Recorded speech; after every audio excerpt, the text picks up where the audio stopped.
quite a few experiences. What are you saying, people? I'm perfectly willing to believe that there are things here. I want to leave. I'm scared. Lights going on and off, seeing things, hearing things, a little more than a coincidence.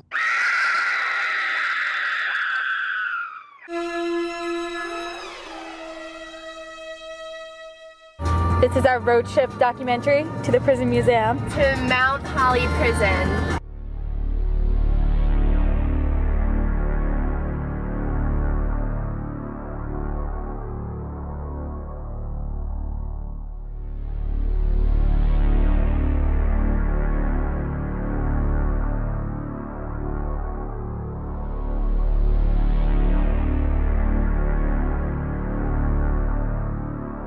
Oh, is that it? Yeah, no, that's it. That's it. Oh, God, it's so scary.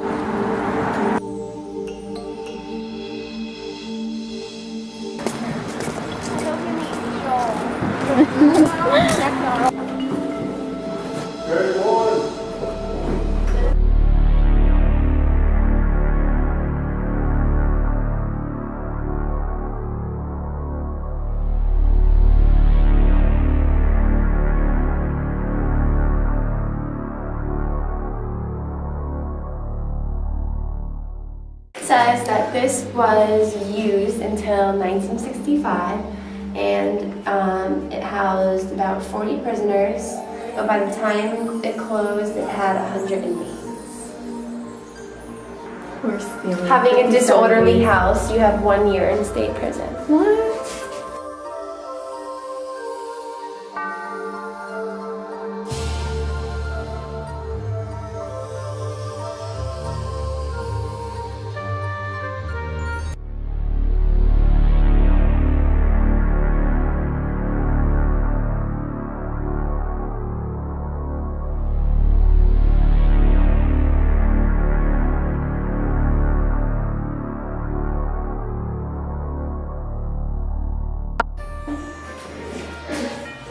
This is a setup of what the warden's office would have looked like. The locks. Ellis Howard Parker safe. This evidence safe belonged to Ellis Howard Parker, who was a detective who has been called the Sherlock Holmes of America.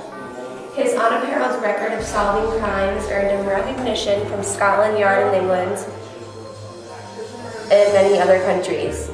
He solved crimes by deduction after examining data and evidence without leaving his desk.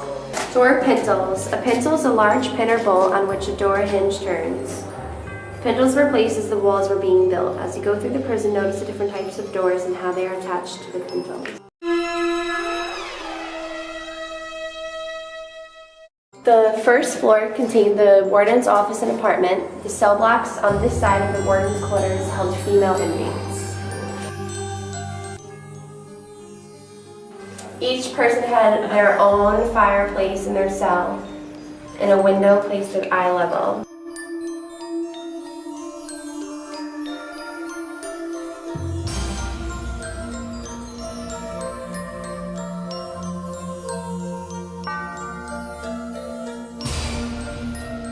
A prison cell in the newly opened prison was furnished with a straw mattress, a wooden bucket for night waste, and burning materials for a fire. Prisoners were not allowed to have personal items other than their clothes. The Bible was recommended reading material for inmates.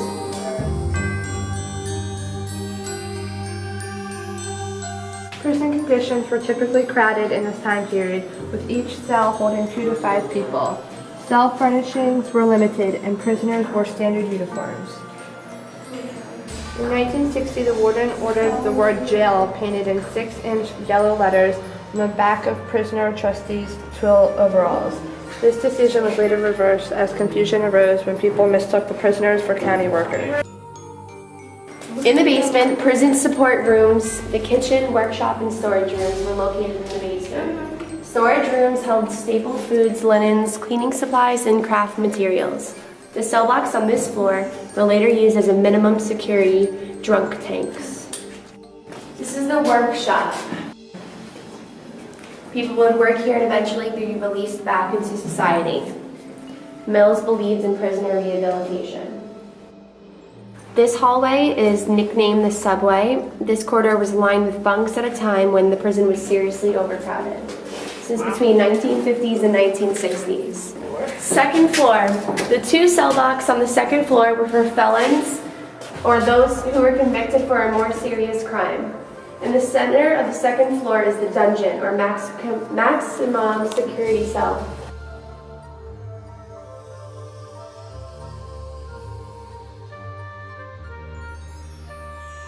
By the middle of the 20th century, the modern prison of 1811 was overcrowded and in need of improvements. Although the prison structure is strong, it's not very flexible. The interior walls, load-bearing 18-inch thick masonry, could not be removed to meet changing space needs. The installation of heating, electrical, and plumbing systems had to be improvised.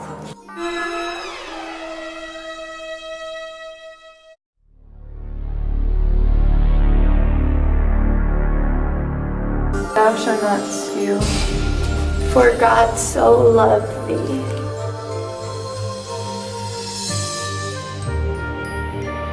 His love is wonderful.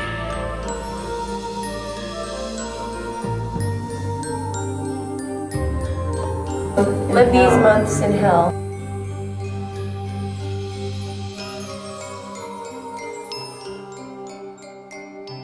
God, frail creatures are we all, but the fewest faults to thyself, and leave the rest to God, thy conscience, and thee.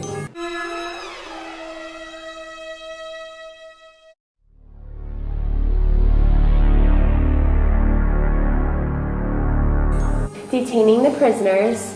As formidable as the prison seemed, it was not escape-proof. The walls were scaled and the roof penetrated numerous times in its history. The preferred routes to freedom seem to have been through the roof of the jail and the passageway to the warden's house next door.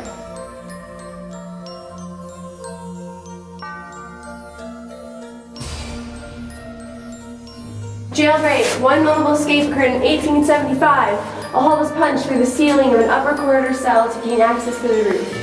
4 men escaped by climbing down on a wood pile next to the prison yard wall. A fifth accomplice, too large to fit through the hole, and incensed at being left behind, reportedly sounded the alarm. Despite a quick response by the sheriff, it seems that at least some of these escapees were never caught.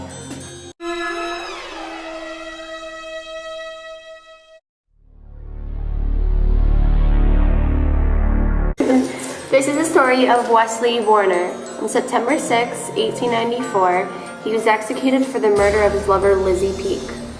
He murdered Lizzie in a drunken rage as she was returning home from the opera in the company of friends and several other gentlemen. Joel Clow was born November 24, 1804 in Unity, New Hampshire, and at the age of 28 was executed July 26, 1833 for the murder of Mary W. Hamilton, the widowed daughter of his Burlington, New Jersey landlord. Twice he asked Mary for her hand in marriage, and twice she turned him down. He threatened suicide, and a short time later he worked out a plan and carried it out to stab the young woman to death. His defense attorney unsuccessfully argued that he was insane.